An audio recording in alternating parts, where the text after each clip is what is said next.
शुरुआत में हमें जॉन ओटवे नाम के एक आदमी को दिखाया जाता है जो अपनी जिंदगी से बहुत परेशान है। वो अपनी वाइफ के लिए एक लेटर लिखता है। उस लेटर में वो लिखता है कि तुम मेरी जिंदगी से हमेशा के लिए दूर चली गई, पर मैं जानता हूँ कि अब तुम कभी भी वापस नहीं आओगी और इस सब के लिए मैं अपने आप को जिम्मेदार समझता हूँ। हो सकता है कि आज मैं अपनी जिंदगी का खात्मा कर दूं। इसके बाद हमें ये दिखाया जाता है कि जॉन अपनी गन से अपने आप को मारने की कोशिश करता है, लेकिन वो अपने आप को नहीं मारता। जॉन अलास्का में एक ऑयल कंपनी में जॉब करता है और उसका काम यहाँ पर यह है कि यहाँ पर काम करने वाले आदमियों पर जब भेड़िए हमला करते हैं तो वो उनको मार देता है, क्योंकि यहाँ पर बहुत सारे भेड़िए हैं। एक दिन वहाँ पर कुछ लोग काम कर रहे होते हैं और तभी एक भेड़िया उनके ऊपर हमला करने के लिए उनकी तरफ बढ़ रहा होता है। जॉन दूर से निशाना लगाता है और वो उस भेड़िए को गोली मार देता है। जब वो उसके पास जाता है तो वो भेड़िया अपनी जिंदगी की आखिरी सांसें ले रहा होता है। जॉन भेड़िए के दिल पर हाथ रखता है और वो कहता है कि आज आखिरी बार। दरअसल जॉन का आज इस कंपनी में आखिरी दिन है। कल वो जॉब छोड़कर हमेशा के लिए यहाँ से चला जाएगा।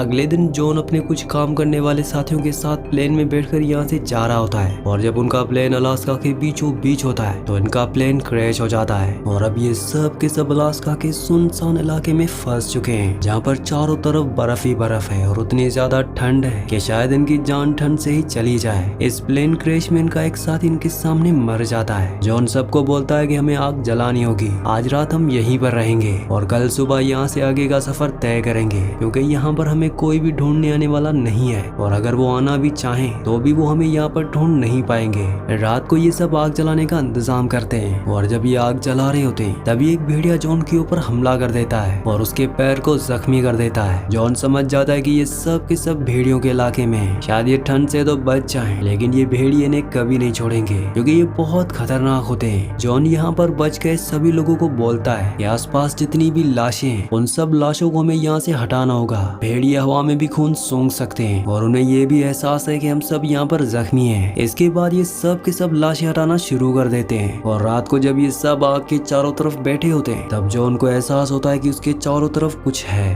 वो एक लकड़ी की मशाल उठाता है और अंधेरे की तरफ जाता है। तब वहाँ पर एक नहीं बल्कि कई सारे भेड़िए होते हैं। जॉन अपने सभी साथियों को कहता है कि कोई भी यहाँ से हिलेगा नहीं, क्योंकि अगर इन्होंने भागना शुरू किया तो भेड़िए इन पर हमला कर देंगे। ये सब के सब वहाँ पर खड़े रहते हैं और कुछ ही देर बाद वहाँ से भेड़िए चले जाते हैं। जॉन कहता है कि हम सबको बारी बारी यहाँ पर 2-2 घंटे पहरा देना होगा ताकि बाकी के लोग आराम से सो सके। सबसे पहले पहरा जॉन देता है, लेकिन जॉन के बाद जो दूसरा आदमी पहरा देने के लिए आता है रात को उस पर भेड़िए हमला कर देते हैं और उसे मार देते हैं। उसकी आवाज कोई भी नहीं सुन पाता और जब सुबह सब के सब उठते हैं तो वो देखते हैं कि वहाँ पर उसकी लाश पड़ी होती है। जॉन कहता है कि भेड़ियों ने इसे खाया नहीं, सिर्फ मारा है। दूसरे लोग पूछते हैं कि उन्होंने ऐसा क्यों किया। जॉन सबको बताता है कि हम यहाँ के नहीं है, हम इनकी जान के लिए खतरा है और अब उन्होंने इंसानी खून भी चख लिया है, इसीलिए वो दोबारा से हमला जरूर करेंगे। जॉन को यहाँ से बहुत दूर पेड़ दिख रहे होते हैं और वो सबको कहता है कि हमें जल्दी से जल्दी वहाँ तक पहुँचना होगा, क्योंकि अगर हम यहाँ पर रहे तो वो भेड़िए हमें नहीं छोड़ेंगे। ये पेड़ यहाँ से बहुत दूर होते हैं और साथ ही साथ यहाँ पर बर्फीला तूफान चल रहा होता है। यहाँ पर जितने भी लोग मर चुके हैं जॉन उन सब के वॉलेट्स ले लेता है ताकि वो उनके घर वालों तक उन्हें पहुँचा सके और अब ये सब उन पेड़ों की तरफ चलना शुरू कर देते हैं। जॉन ये जानता है कि अगर भेड़ियों ने इन्हें पहले देख लिया तो वो उन सबको खत्म कर देंगे। साथ ही साथ यहाँ पर हवाएं बहुत तेज होती हैं और बर्फ इतनी गहरी होती है कि इन्हें एक एक कदम आगे बढ़ाने में बहुत मुश्किल हो रही होती है। अब इन 6 में से एक आदमी थोड़ा सा पीछे रह जाता है, वो गिर जाता है और तभी चारों तरफ से भेड़िए उस पर हमला कर देते हैं। वो अपने साथियों को आवाज देता है, लेकिन जब तक जॉन और उसके साथी उस तक पहुंचते हैं तब तक भेड़िए उसे मार देते हैं और अब ये सिर्फ 5 लोग बचते हैं और भेड़िए इन पर कभी भी हमला कर सकते हैं, क्योंकि भेड़ियों को उनकी मौजूदगी अपने इलाके में बिल्कुल भी पसंद नहीं होती।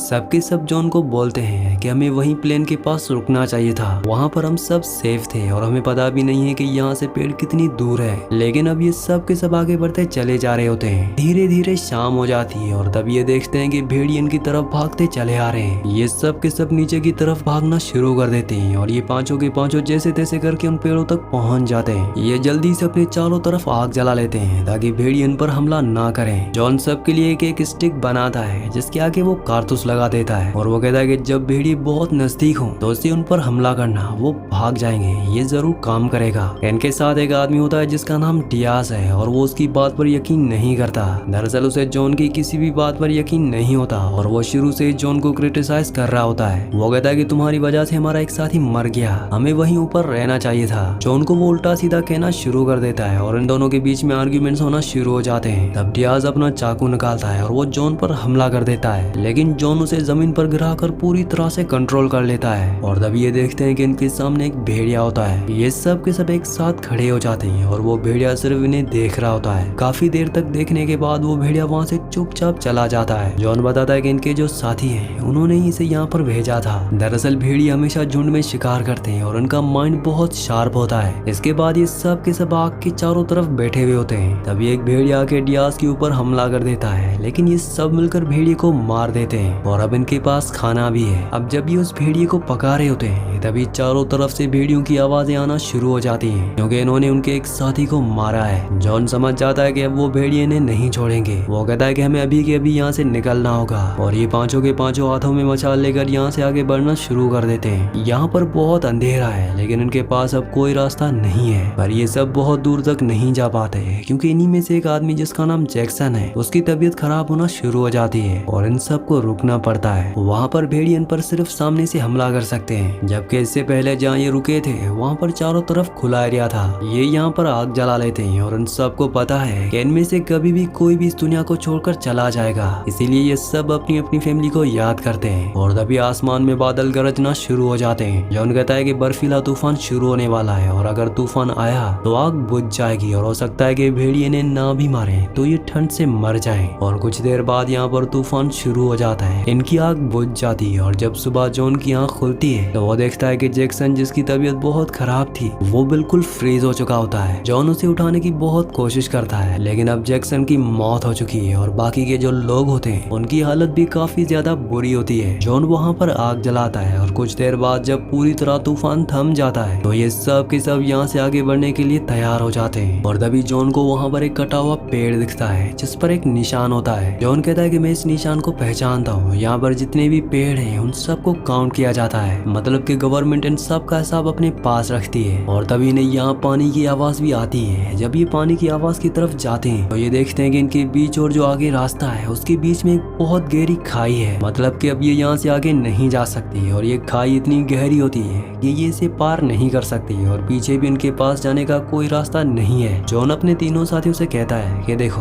हमारे सामने बहुत सारे पेड़ हैं, हमें एक लंबी रस्सी चाहिए और हम में से किसी एक को यहाँ उन पेड़ों पर कूदना होगा ताकि वो रस्सी वहाँ पर बांध सके और हम तीनों के तीनों भी वहाँ पहुँच जाएं। ये सब के सब इसके लिए मान जाते हैं, क्योंकि इनके पास इसके अलावा और कोई भी रास्ता नहीं है। इनके पास रस्सी तो होती है लेकिन वो उतनी लंबी नहीं होती, इसीलिए इन्हें रस्सी के साथ कपड़े भी बांधने पड़ते हैं। और अब इनमें से एक आदमी कपड़े का सिरा पकड़कर उस चट्टान से उन पेड़ों की तरफ कूद जाता है और जैसे ही वो कूद जाता है तो जहाँ इन्होंने रस्सी और कपड़े को जो बांधा था वो पॉइंट खुल जाता है और अब कपड़े वाला पॉइंट खाई में गिरने वाला होता है कि इनमें से एक उसको पकड़ लेता है। ऐसा करने में उसकी जान जाते जाते बचती है और जो आदमी पेड़ों की तरफ कूदा था अभी एक एक करके पेड़ तक पहुंच जाते हैं, लेकिन आखिर में जो आदमी होता है उसका पैर हुक में फंस जाता है और जब वो अपना पैर छुड़ाने की कोशिश करता है तो रस्सी टूट जाती है और वो ऊंचे पेड़ों से होता हुआ नीचे जमीन पर गिर जाता है, जिसकी वजह से वो पूरी तरह से जख्मी हो चुका है। और उसे अपनी छोटी सी बेटी दिखाई देती है जिसे वो बहुत प्यार करता है। उसकी बेटी उसे कहती है कि डैडी आई लव यू। और तभी यहाँ पर बहुत सारे भेड़िए आ जाते हैं। जॉन और उसके जो दो साथी होते हैं वो जल्दी जल्दी पेड़ से नीचे उतरकर अपने दोस्त को बचाना चाहते हैं, लेकिन जब तक वो नीचे पहुँचते हैं तब तक भेड़िए उसे यहाँ से खींचकर अपने साथ ले जा चुके होते हैं। और अब ये सिर्फ 3 बचे हुए हैं। अभी भी इन्हें चारों तरफ से भेड़ियों की आवाज आ रही होती है। दरअसल वो लगातार इनका पीछा कर रहे हैं, वो किसी भी कीमत पर इन सबको मारना चाहते हैं। ये तीनों के तीनों यहाँ से आगे बढ़ते हैं और नदी तक पहुँच जाते हैं, लेकिन इनके साथ जो डियास है उसके पैर में मोच है, वो अब ज्यादा चल नहीं सकता और वो जॉन और हेड्रिक को बोलता है कि मैं यहाँ से आगे तुम्हारे साथ नहीं चल पाऊंगा। ये लोग उसे समझाने की कोशिश करते हैं। डियास कहता है कि मैं हार गया, मैं आगे नहीं चल सकता,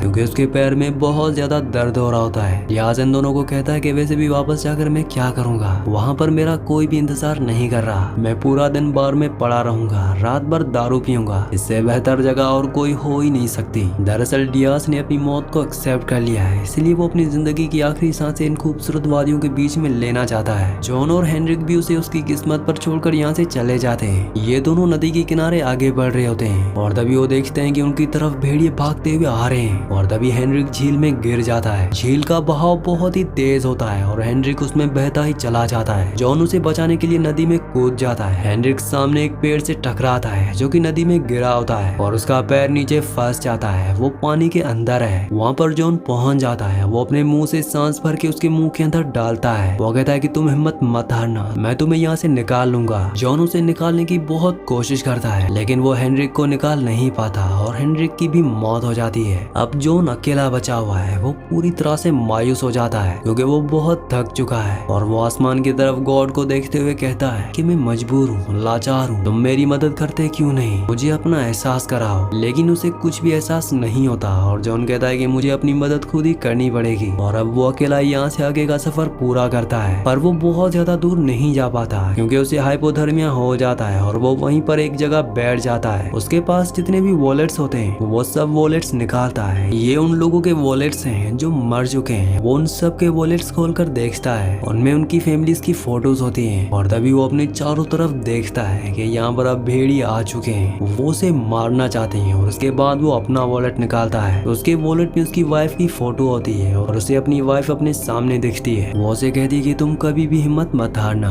दरअसल उसकी वाइफ बीमार थी, इसीलिए उसकी वाइफ की मौत हो गई होती है और इसीलिए इस कहानी की शुरुआत में वो अपने आप को मारने की कोशिश करता है क्योंकि वो अपनी वाइफ से बहुत प्यार करता था। अब जॉन अपने एक हाथ में चाकू बांध लेता है और दूसरे हाथ में बहुत सारी छोटी छोटी बोतल्स और उन छोटी छोटी बोतल्स को वो तोड़ देता है ताकि वो हथियार बन जाए। उसके सामने वो खूंखार भेड़िया है और जॉन को अपने बचपन की याद आती है जहाँ पर उसके डैड उसे बार बार एक लाइन सुनाते थे। असल में ये एक कोट होता है और उसमें लिखा होता है कि मुझे अपनी आखिरी लड़ाई एक बार और लड़नी है, मुझे सब कुछ अच्छी तरह याद है, या तो आज मैं बच जाऊंगा या फिर हमेशा के लिए दुनिया से चला जाऊंगा। और उसके बाद भेड़िया और जॉन एक दूसरे पर हमला कर देते हैं। भेड़िया उसको काटने की कोशिश करता है, जॉन भी उस पर चाकू से हमला करता है और लास्ट में ये दिखाया जाता है कि भेड़िया जमीन पर पूरी तरह से जख्मी होकर पड़ा है लेकिन वो अभी भी सांसें ले रहा है और उसके ऊपर जॉन पड़ा होता है। लेकिन हमें ये समझ में नहीं आता कि जॉन अभी भी जिंदा है कि नहीं। दरअसल इस कहानी के राइटर ने ये आप पर छोड़ा है कि आप इसके आगे क्या सोच सकते हो। क्या जॉन की जीत हुई? क्या जॉन भेड़ियों को मार पाया या भेड़ियों ने उसे मार दिया? इसी सीन के साथ इस मूवी का, इस कहानी का एंड हो जाता है।